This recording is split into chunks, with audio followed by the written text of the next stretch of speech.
Fala galera do Camisa 12, é muito bom ter vocês aqui, seja nas vitórias ou nas derrotas. E o empate de hoje, claro que fica um gostinho de derrota pra gente. Antes da gente falar sobre o jogo, deixa eu fazer alguns agradecimentos que eu não fiz nos últimos vídeos aqui. Agradecer o Ramon Serakides pelas imagens que fez com a gente no Camisa 12 no protesto, o Arcanjo Sade, que está sempre aqui comigo na madrugada, preparando tudo isso aqui, e o Demetrios, que está atrás das câmeras, o cineasta, gente, de primeira, lá de São Paulo, que é fã do Camisa 12 e está ajudando a gente nessa nova fase aqui, tá certo? Bora lá então falar de Galo e Cruzeiro, final do Campeonato Mineiro de 2019. Quem que foi o grande personagem? Não foi atacante, não foi goleiro, não foi dirigente, não foi ninguém. Os árbitros roubaram a cena nessa final de Campeonato Mineiro 2019. No Mineirão, no jogo, não tem o que discutir no Mineirão, né? O árbitro fez o placar para o Cruzeiro. Se o Cruzeiro teve tranquilidade para trabalhar o placar hoje e tal, foi por causa da arbitragem do Mineirão. A Federação Mineira ela não conseguiu realmente, mais uma vez, conter a pressão que ela sofre do Marcelo de Jean, do Iter Machado, do Mano Menezes, e assim como o Castelar, o Aro esse ano, o Bozano, todo mundo, velho, eles se borraram realmente para a turma do Cruzeiro, que fez pressão e funcionou. A arbitragem hoje, eu vou falar sobre os lances polêmicos primeiro, então depois a gente discute a arbitragem de um modo geral. Para isso, eu vou ler o que fala aqui a regra do VAR, né? De acordo com a FIFA, entidade máxima do esporte, o árbitro de vídeo deve ser usado em 4 situações: gols, pênaltis, cartões vermelhos e erro na identificação dos jogadores na aplicação de cartões. A gente viu que não teve nada disso no jogo de hoje, né? O árbitro ele colocava aquela mãozinha no ouvido e fazia assim, ó, para tudo, ficava assim. Para tudo. Para 2 cartões amarelos, a gente teve praticamente não falo um quinteto de arbitragem, que eu sei lá quantas pessoas envolvidas, mas nós tivemos várias pessoas envolvidas e não foi só o árbitro que comandou a partida de hoje. Nos lances que não deveria usar VAR também, ele parava, mãozinha aqui, e lances que eu até acho que agora eu vou falar primeiro daquele lance que o Atlético alega, inclusive o Rui Costa, que foi pênalti do Dedé no Xará, porque foi mão nas costas, o Rodrigo Santana também pediu. Na minha opinião, não foi, é normal, mão nas costas, encostar é uma coisa, o Dedé não faz o movimento de empurrar o Xará. Encostar a mão nas costas, meu filho, eu teria que marcar 15 pênaltis no escanteio ali em todo o jogo. E o pessoal fica muito bravo comigo quando eu faço isso, porque o pessoal, como eu represento o Galo, graças a Deus, na bancada do Alterosa Esporte, aqui no Camisa 12, todo mundo quer que eu fale apenas a favor do Galo, quer que eu fale que foi pênalti, mesmo eu achando que não foi, porque se eu estou defendendo o Atlético, eu tenho que defender. Mas, na minha opinião, no Dedé e no Xará não foi um lance de empurrão, foi mão nas costas e tal, mas não foi um movimento de empurrão, não foi pênalti. O curioso disso tudo é que o árbitro nem faz aquela consultinha que ele estava fazendo em todos os lances. Eu acho que o árbitro pesou a mão realmente, mais uma vez, para o Cruzeiro nas decisões. E eu faço uma pergunta para você. É essa pergunta que eu me faço lá no Alterosa Esporte. Porque no Alterosa Esporte você fala assim: ah, Rafael, mas quando é para os outros times, eles não agem como você. Eu posso responder por mim, gente. Eu não posso responder pelos outros. Se fosse o Dedé caindo naquele lance, dando aquela prensada assim no braço com a bola, você estaria pedindo pênalti para o Atlético depois do jogo? Eu acho que estaria. A maioria das pessoas aqui, eu acredito que estaria. Quem está assistindo aí, seja sincero, abre o coração. O Dedé foi ali, bateu a mão no braço, você estaria pedindo pênalti para o Atlético. Por isso, eu acho que foi pênalti. A regra, o que a regra diz, ó.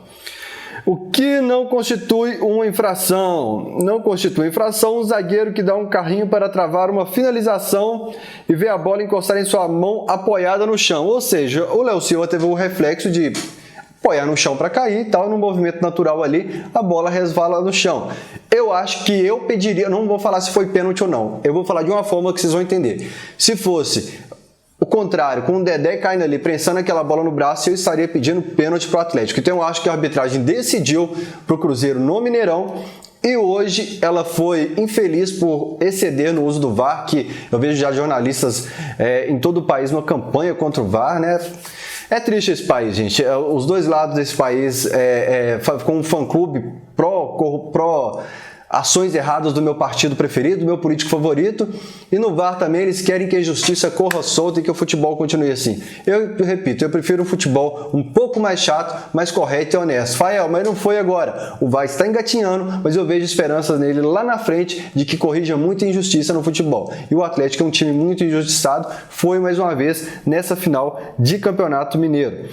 Outra coisa que o árbitro deu um amarelo pro Fred depois daquele Horiuki que o Vitor deu no Fred. O Fred já merecia amarelo há muito tempo, seja por querer apitar o jogo, seja por fazer cera, aquela pose em cima da bola que dá vontade de você chegar bicando todo mundo na hora que ele faz aquilo ali na frente. E o Fábio fez cera há muito tempo, teve tiro de meta do Fábio quase 2 minutos, e o juiz aí deixou para no último lance dar um amarelo pro Fábio.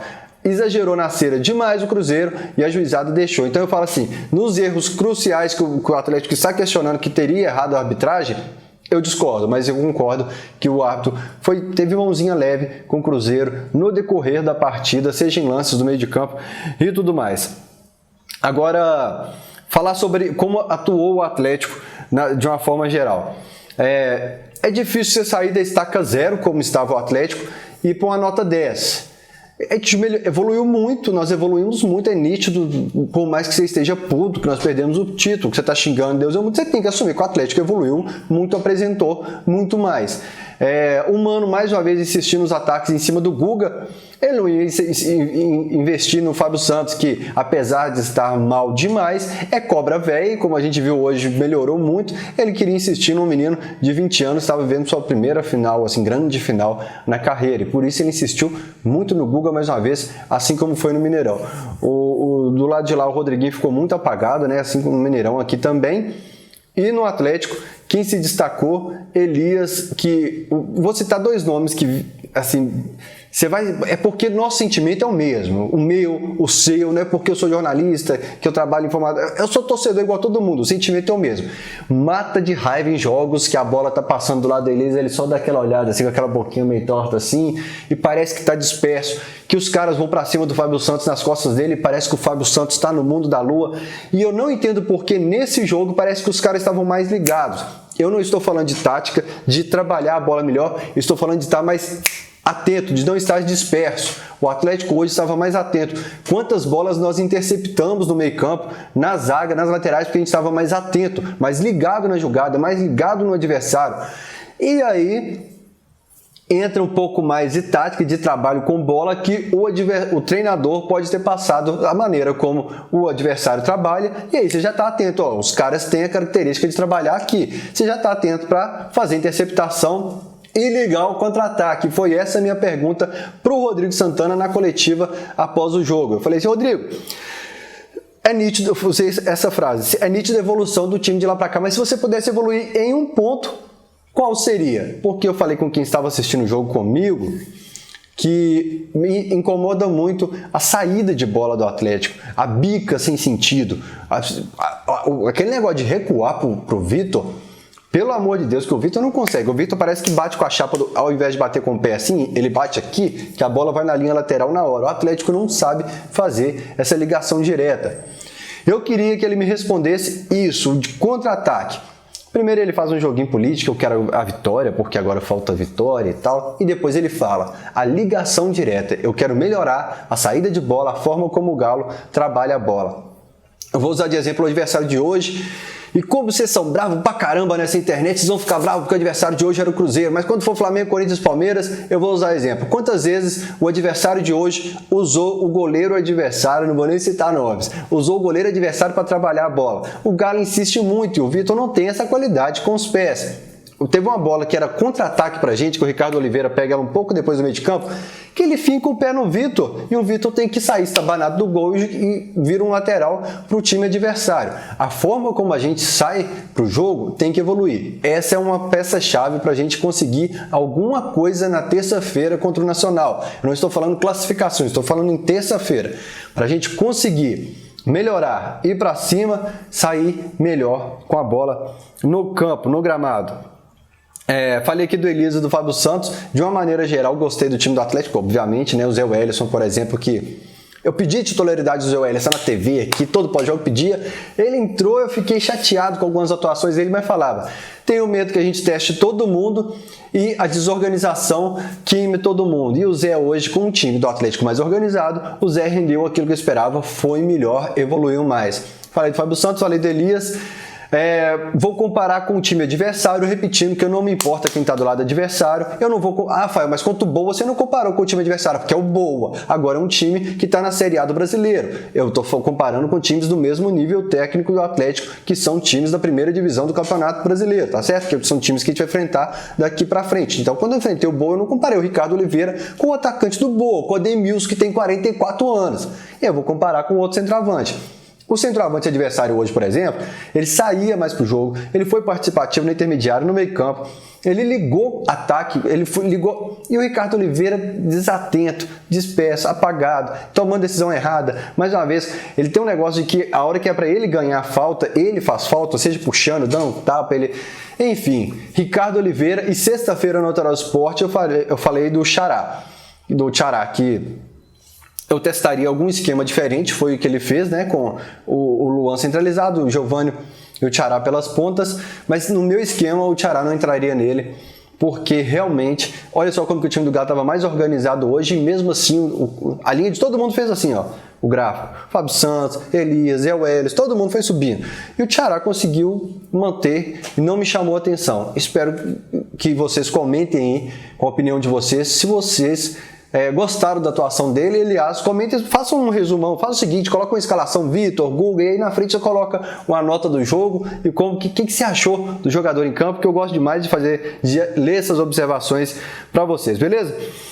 Então, sobre a arbitragem, a gente já falou que eu não queria que a arbitragem apagasse o fato do Atlético estar no meio, terminando abril, torcendo para ter um mínimo de um padrão de jogo. Então, eu vou reclamar da arbitragem até amanhã no Alterosa Esporte. A partir de terça-feira, eu vou cobrar muito da diretoria, porque realmente o presidente Sérgio Sete Câmara, que está quase uns 7 micos, né, velho? É um mico atrás do outro. Eu não fiz um vídeo essa semana sobre as finanças do Galo, que eu vou fazer essa semana também sobre o balanço, porque era semana de decisão e eu queria esperar um pouco passar essa decisão para comentar, né? Então, é isso. Outro assunto que a galera distorceu, umas coisas de torcedor. Horto e Mineirão. O pessoal falando, tá vendo? Levou pro Horto, não adiantou nada. O time melhorou, foi bem, a torcida cantou pra caramba, a festa foi muito bonita, assim como seria no Mineirão também. Claro que quem cresceu no Mineirão, quem gosta de ver a arquibancada cheia, o público cheio, que sabe que o Mineirão é nosso, vai defender o Mineirão. Mas esse negócio de que se fosse no Mineirão, se fosse Independência, gente, vou falar com vocês. Se fosse no Mineirão hoje, com certeza o árbitro ia ficar com aquele negocinho, a mesma coisa e tal, e a gente ia dar bobeira, enfim. Não acho que faça tanta diferença assim não. O Horto fez uma pressão legal também no adversário e segue o jogo agora que a gente já fez a final no Horto, bora voltar para o Mineirão e continuar enchendo o Mineirão, tá certo? E prepare que essa semana tem uns vídeos aqui, ó, em quem eu acho que é o culpado de verdade do fato do Galo perder mais um campeonato pro lado de lá. E aí você sabe de quem eu tô falando, o dono da caneta, tá certo? Clique em curtir, inscreva-se no canal e tamo junto.